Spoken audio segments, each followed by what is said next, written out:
Good afternoon students. जो अपना lesson चल रहा है लाइफलाइन ऑफ नेशनल इकोनॉमी, इसमें जो ट्रांसपोर्ट्स हैं, लैंड ट्रांसपोर्ट में फिर रेलवे ट्रांसपोर्ट है और पाइपलाइन ट्रांसपोर्ट। उसके बाद अगर जैसे अपन देखें तो अब आ रहा है waterways. Since time immemorial India was one of the seafaring countries.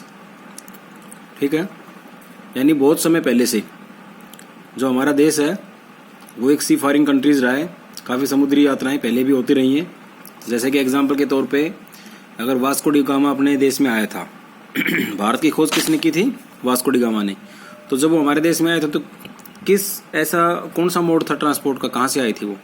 ना तो एयरवेज से आए, ना रोडवेज, ना रेलवे के द्वारा। किससे आए थे वो? जहाज के द्वारा, शिप के द्वारा हमारे देश में आए थे 1498 में। तो लगभग 400-500 साल पहले से ही हम जो वाटरवेज है इनका यूज हो रहा है। It's seamen sailed for an year thus carrying and spreading Indian commerce and culture. यानी ये जो सीमेंस हैं, जो नाविक हैं, ठीक है, तो समुद्र में जो यात्राएं करते हैं वो जो हमारे इंडिया की कॉमर्स और कल्चरल यानी व्यापार और जो संस्कृति है इसको दूर दूर तक काफ़ी फैला रहे हैं। Waterways are the cheapest means of transport. यानी जो वाटरवेज है वो सबसे सस्ता और सबसे चीपेस्ट ट्रांसपोर्ट का साधन है। They are most suitable for the carrying heavy and bulky goods. यानी काफ़ी हैवी और जो बल्कि जो सामान है, भारी जो सामान है उसको ले जाने में काफ़ी ये सुटेबल है। It is a fuel efficient and environment friendly mode of transport. यानी इसमें जो फ्यूल की जो खपत होती है वो काफ़ी कम होती है और इन्वायरमेंट फ्रेंडली भी ये काफ़ी अच्छा मोड ऑफ ट्रांसपोर्ट है। India has inland navigation waterways of 14,500 kilometres in length. यानी भारत के अंदर जो आंतरिक जो वाटरवेज हैं, ठीक है, हमारे जो, तो वो कितने हैं? 4,500 किलोमीटर लेंथ, यानी 14,500 किलोमीटर उनकी लेंथ है। इसके अलावा out of these only 3,700 kilometres are navigable by mechanised boats. यानी ये जो अभी है वो बढ़ करके और 5,685 किलोमीटर्स हो गया। इसको आप याद कर सकते हैं। ये जो अपना मैकेनाइज्ड जो वाला जो है बोट सिस्टम, यानी जो मशीनरी से जो चलती हैं जो बोट, वो कितना हो गया अभी? 5,685 kilometre. The following waterways have been declared as the national waterways by the government. यानी ये कुछ ऐसे वाटरवेज हैं जो हमारी राष्ट्रीय जो गवर्नमेंट है, ठीक है, यानी जो सरकार है हमारी, उसके द्वारा इनको नेशनल वाटरवेज डिक्लेयर किया गया है। कौन कौन से आते हैं वो? जिस तरह से नेशनल हाईवे हैं इसी तरह से नेशनल वाटरवेज भी है। The Ganga river between Allahabad and Haldia 1,620 kilometre NW number 1। यानी नेशनल वाटरवेज नंबर 1 ये कब एस्टेब्लिश हुआ था? कब इसकी स्थापना हुई थी? एस्टेब्लिश 1986 में हुआ था ये। और जो गंगा रिवर है इसकी जो कुल लेंथ है वो कितनी है? 2525 किलोमीटर, यानी 2,525 किलोमीटर टोटल लेंथ है। लेकिन कहीं पे जैसे मान लो हिली रीजन आ गया या कहीं पे और थोड़ा जो कम गहराई है गंगा की, लेकिन जहाँ पे जो एक्चुअल में जहाँ ट्रांसपोर्ट होता है, ठीक है, वाटर ट्रांसपोर्ट जहाँ से अपना हो रहा है वो 1620 किलोमीटर के अंदर है। जो दूसरा है वो क्या है? The Brahmaputra river between Sadiya and Dhubri 891 kilometre NW number 2। यानी नेशनल वाटरवेज नंबर 2 कौन सा है? ब्रह्मपुत्र नदी जो है कहाँ सदिया से और धुबरी के बीच में 891 किलोमीटर लंबा इनका सफ़र है। और इनका जो स्थापना हुआ था इस वाटरवेज का वो हुआ था 1988 में, 1988 में। और इसकी कुल लेंथ है ब्रह्मपुत्र जो रिवर है इसकी कुल लेंथ है 2,900 किलोमीटर, ठीक है। फिर जो नेक्स्ट आता है वो है the west coast canal in Kerala. जो वेस्टर्न कोस्ट है उसमें एक कैनाल है केरला के अंदर, कौन सी है? कोत्तापुरमा एंड कॉमन उद्योग मंडल एंड चंपकरा कैनल्स 205 किलोमीटर्स। ये 205 किलोमीटर लंबा रूट है। 1991 के अंदर इसकी बनाने की घोषणा हुई थी और ये नेशनल वाटरवेज नंबर 3 आता है। The other viable inland waterways include and Godavari, Krishna, Barak, Sundarbans, और ये कौन सा है? बंकिंगम कैनल, और Brahmani east west canal and Damodar valley corporation canal. यानी ये बहुत सारी जो अदर्स जो हैं वाटरवेज, जिसमें ये सारी नदियाँ आ गई, गोदावरी, कृष्णा, बराक, सुंदरबंस और ये बंकिंगम कैनल, फिर ब्राह्मणी ईस्ट वेस्ट कैनल और दामोदर वैली कॉरपोरेशन कैनल। ठीक है, ये बहुत सारी कैनल्स आ गई हैं। इसके अलावा जो नंबर 4 है, ठीक है, वो काकीनाडा से पुडुचेरी, और नंबर 5 है वो महानदी डेल्टा से ब्राह्मणी नदी। इसकी लेंथ है, ये 2008 में बनी थी, और ये जो दूसरी है ये 2010 के अंदर, ये 568 किलोमीटर है और ये 1078 किलोमीटर है। ठीक है, अब इसमें अगर देखें अपन जैसे वाटरवेज, तो लगभग 111 वाटरवेज हैं अभी, लेकिन जो मेनली हैं वो 5 और 6 वाटरवेज ही अभी हैं। इसके अलावा apart from these India's trade with foreign countries is carried from the ports located along the coast. 95% of the country's trade volume, 68% in terms of value is moved by sea।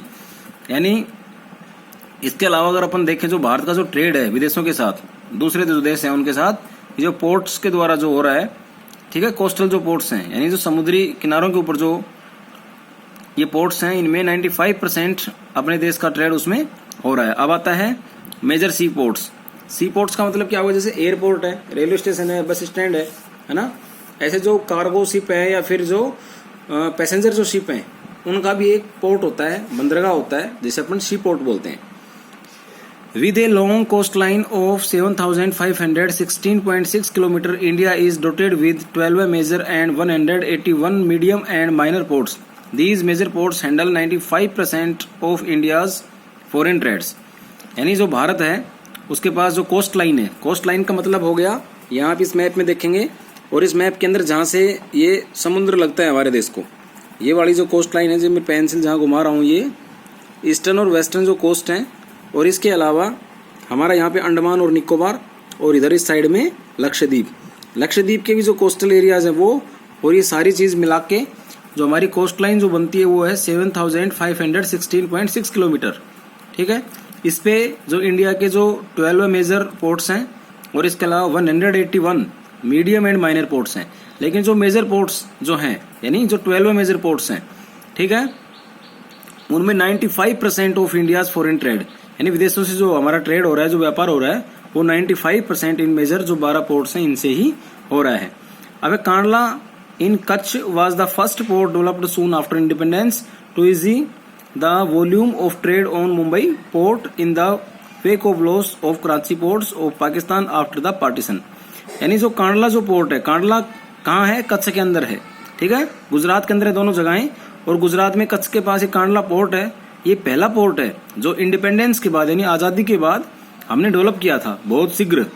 लेकिन जो Mumbai port है, ठीक है, इसका भार कम करने के लिए, ठीक है, इसका भार कम करने के लिए जो कराची पोर्ट है, जैसे कराची पोर्ट था वो पाकिस्तान और भारत का जब पार्टीशन हुआ था तो जो कराची का पोर्ट था वो कहाँ चला गया था, पाकिस्तान के पास चला गया था। यहाँ जो ये पाकिस्तान है, इधर जो कराची पोर्ट आता था इधर, तो वो किसके पास चला गया था, पाकिस्तान के पास। तो उसके बाद हमने कांडला जो पोर्ट्स है इसको डेवलप करना पड़ा। पोर्ट्स वाला मैप इधर है, इसमें जैसे ये रहा, अभी यहाँ देखेंगे आप, ये कांडला पोर्ट है।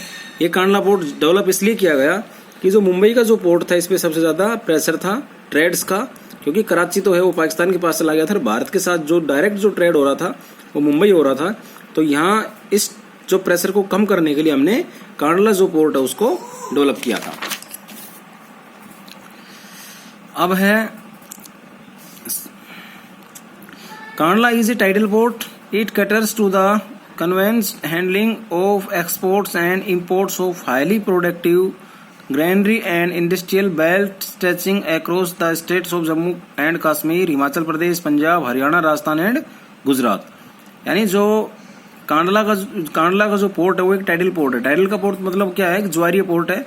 ठीक है, it caters conveyance handling export and imports highly product and granaries, यानी ये जो है इस पे ग्रैनरी और जो इंडस्ट्रियल जो सामान है, ठीक है, जो औद्योगिक सामान है और जो खाद्यान्न से संबंधित जो सामान है वो यहाँ से हम मतलब यहाँ से इसको एक्सपोर्ट करते हैं। और इसके अलावा जो इसके अलावा जो इंडस्ट्रियल बेल्ट है, इंडस्ट्रियल बेल्ट कहाँ पे ज़्यादा इंडिया में, जैसे जम्मू कश्मीर, हिमाचल प्रदेश, पंजाब, हरियाणा, राजस्थान, गुजरात, यहाँ पे सबसे ज़्यादा उद्योग धंधे हैं। और यहाँ से जो ट्रेड्स होता है वो सारा कहाँ डेवलप मतलब कहाँ जा रहा है, वो कांडला सी पोर्ट पर। कांडला सी पोर्ट से फिर ये अदर फोरेंस को जाता है। अब Mumbai is the biggest port with a spacious natural and well settled harbour, यानी जो मुंबई का जो पोर्ट है वो क्या है, वेल सेटल्ड है, ठीक है, और ये एक प्राकृतिक बंदरगाह है, ठीक है, ये इसकी विशेषता है।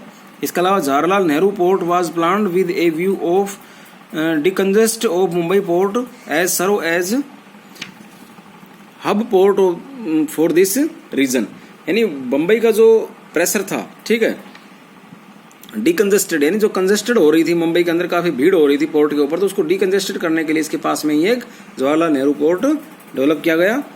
अब फिर है Marmagao port Goa is the premier iron ore exporting port of the country, यानी हमारे देश का जो लोहेसक है वो एक्सपोर्ट होता है कहाँ से, मरमागांव पोर्ट जो गोवा में, उससे एक्सपोर्ट हो रहा है।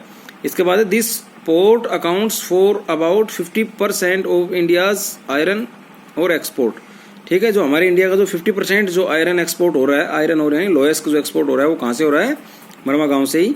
इसके बाद है new Mangalore port located in Karnataka caters for the export of irons and concentrate for Kudremukh mines, यानी जो कुद्रेमुख जो माइंस हैं, कुद्रेमुख की जो माइंस हैं, ये माइंस का मतलब वो खाने, पहाड़ी खाने जिनसे आयरन और निकलता है, ठीक है, उसका जो मेन फोकस है किसका, जो न्यू मैंगलोर वाला जो पोर्ट है जो कर्नाटका के अंदर है, ये एक्सपोर्ट करता है आयरन और को, यानी जो लोहेस्क को सिर्फ कहाँ का, सिर्फ जो कुद्रेमुख जो माइंस है वहां से जो लोहेस्क निकलता है उसको वो एक्सपोर्ट करता है।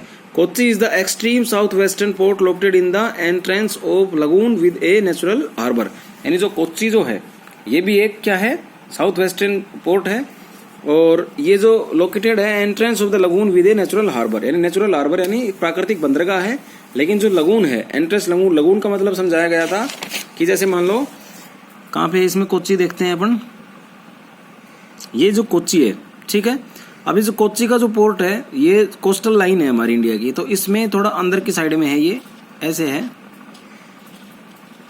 ठीक है, तो ये लगून जो होते हैं वो क्या होता है कि यहाँ से जो सी कोस्ट कवर करके एक झील बना लेते हैं और इसमें पोर्ट की जो दूरी है वो काफी बढ़ जाती है, ठीक है, तो ये जो कोच्चि जो पोर्ट है वो लगून पोर्ट है।